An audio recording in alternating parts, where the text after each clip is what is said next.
2 ans et demi après la disparition d'Estelle Mouzin à Guermantes, en Seine-et-Marne, la police essaie de relancer son enquête pendant tout le mois de juin.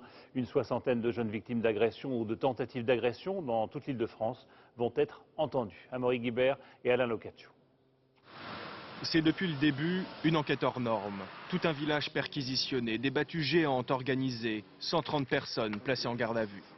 Après la disparition d'Estelle Mouzin le 9 janvier 2003 à Guermantes en Seine-et-Marne, les enquêteurs n'ont négligé aucune piste.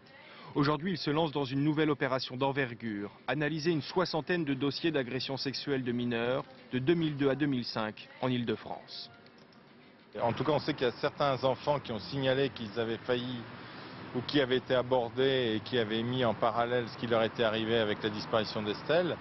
Et je pense qu'en les mettant tous, en essayant d'exploiter toutes les informations, on pourra savoir retrouver un indice qui manque jusqu'à présent. On part des portraits robots qui ont été établis dans le cadre de ces affaires-là, puisque sur les affaires dans lesquelles il n'y a pas de portrait robot, on peut difficilement procéder à un recoupement de liens.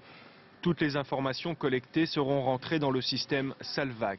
C'est une base de données qui permet de recouper différentes affaires pour remonter éventuellement à un même criminel. On a une vision globale de l'ensemble des faits commis sur le territoire national, contrairement à l'enquêteur qui va avoir le nez dans le guidon et qui, lui, n'a pas la possibilité de s'écarter de son dossier.